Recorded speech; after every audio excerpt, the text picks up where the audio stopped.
Is your process working? Is your backlog process the way that your team receives work? The way that your team determines what to work on, when to work on what? Is it working? Now, you may have an immediate answer. Most people listening probably have an answer that sounds either, it'll sound like one of these three things.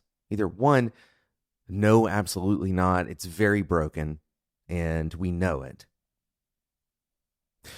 You may answer with, it kind of works. It's a little annoying. It's frustrating. It's difficult, but we do get work done. Or possibly, and this is a very small sliver of people, you may say, yes, we've got it dialed in. Our team is productive. We're happy. We know what the priorities are, etc. Now, there's a very important aspect of getting to a yes for that question. Getting to the place where you and your team would all agree on a yes for that question. That important aspect is simply the outcomes. What is it that you are measuring to determine whether your process is working? Now, you may say, well, it's hard to measure exactly whether a process is working because, and fill in the blank with some excuse. You may believe that it's hard to measure because part of the answer is how people are feeling.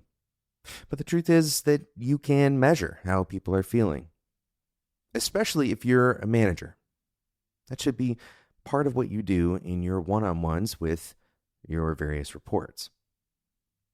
So if you haven't decided on what you're going to measure to determine whether you are going to be successful, and it's likely that what you've accidentally done is you've fallen into a trap of habit. We're going to talk today about what that trap of habit might look like and the simplest way to get out of it. Right after we talk about today's sponsor, Miro.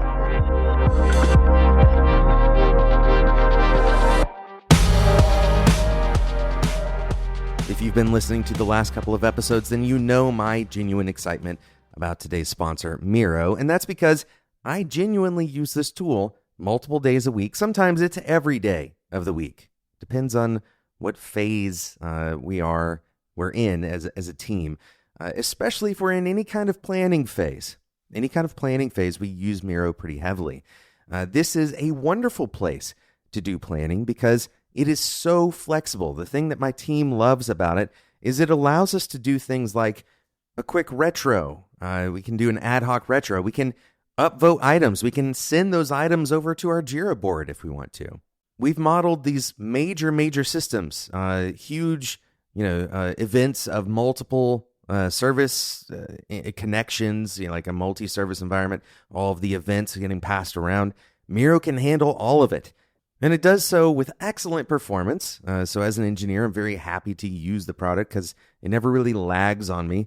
Now, if you've used charting software before, if you've done anything, with developing like process charts or anything, you might feel a little bit intimidated or like you're going to have a ton to learn. The truth is, no. Pretty much all of the engineers on my team were able to pick it up and learn it in process. There are absolutely tons of things that you can learn about Miro. It has a lot of power, but it's also incredibly intuitive to get started with, and that's my challenge for you. It's free. It's free to get started with. Your first 3 boards, which, by the way, a board can hold a ton of information. Your first 3 boards are free. Head over to Miro.com. That's Miro.com/podcast to get started today. That's Miro, Miro.com/podcast. Thanks again to Miro for sponsoring today's episode of Developer Tea.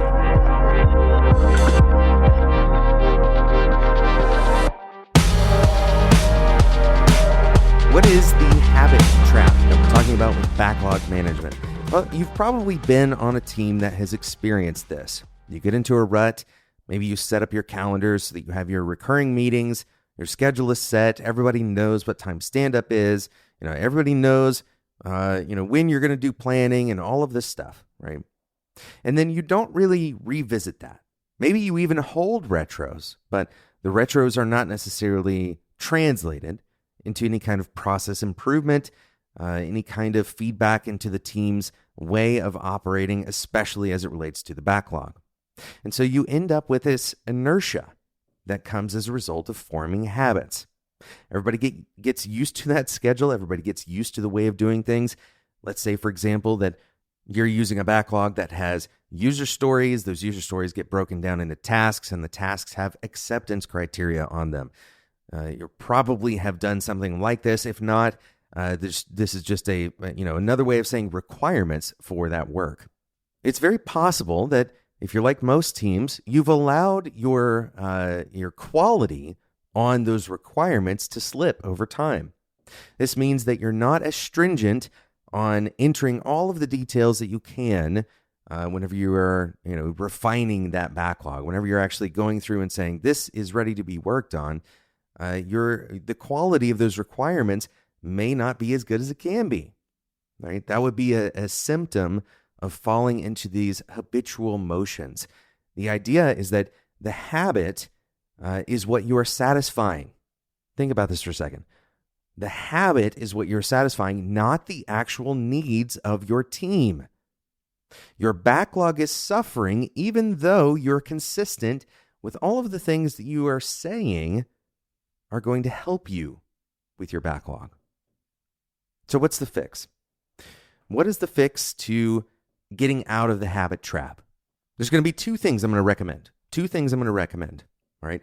The first is to adopt a standard process. Adopt a standard process. Don't allow yourself to fall into the illusion that your team is, too special for a standard process. Adopt a standard process. What does this mean? It means something like Scrum, something like Kanban, extreme programming, whatever your particular paradigm is. Adopt it and adopt it completely. That means do all of the, kind of follow the letter of the law for a little while. Now, that's not because I believe any one of these frameworks is the end-all, be-all answer to all of your problems. Instead, what this does is it forces you to follow something rather than following your habits. You're following a procedure. This is a subtle shift, but you're following a procedure, which means you're going to be more mindful about what you're doing. Okay? If you have a procedure that you're already following, then go back and identify spots where you've kind of gotten rusty and use the documentation for that procedure so that you're actually bringing that documentation out during those particular meetings. So if you are supposed to do a retro, go back each time you're starting your retro and revisit what is it that a retro is supposed to accomplish. So that's part one. Adopt to the letter of the law of that particular process. Go ahead and adopt a consistent and common process for your team. So step two, and this is why part of why we're saying adopt a consistent process that has good documentation. For example, Scrum is a good example of this because you have the Scrum guide, right? You can bring up the Scrum guide. You can identify, am I or am I not following this process pretty clearly? Why are we doing this? To create that procedure following rather than habit following, or breaking out of habit as the arbiter of whether you're doing the right thing or not. Instead, you're following the procedure, okay? The second piece of this is you're going to adopt the specific metrics, the health metrics, the outcomes from that procedure that you're supposed to be paying attention to. So instead of allowing your success metrics to be implicit or saying that, well, it's too hard to measure, therefore we're not going to measure it, adopt the ones that the framework you're using says identify whether you're successful or not. On top of this, over time, initially just take the ones that are in the framework. Over time, you can determine what are the outcomes that we care about. Beyond the framework, beyond these specific measures, whether that's velocity or whatever it is that you're measuring, what are the outcomes that we actually care about for this team? and start measuring those. Now, once you get really good at making the outcomes your habit, okay, this is the thing I want you to focus on. We're taking habit out of the process, and instead we're making outcomes and checking against the outcomes, changing our process, changing the procedure in response to measurements on the outcomes. That's the habit to build, right? We're trying to break the habit of automatic procedures for the sake of procedures. One time we thought they were good, we started doing them, then we never revisited that decision. We're going to break that habit. We're going to focus on outcomes, measuring outcomes, and then evaluating our process and adapting our process because of those outcomes, because of the measurements that we're doing on the backside, not because we're feeling like doing something different. Right? We're going to adapt our process over time and treat the process as exactly what it is. It's not a habit. It is procedure. It is a tactical way to achieve outcomes that you care about. That is how you get out of the habit trap for your backlog management. Thanks so much for listening to today's episode of Developer Tea. Thank you again to today's sponsor, Miro. That's Miro.com/podcast. Miro is giving you 3 free boards. By the way, you can do like a ton of stuff with 3 free boards. That's Miro.com/podcast. Get started today for free with your first 3 boards.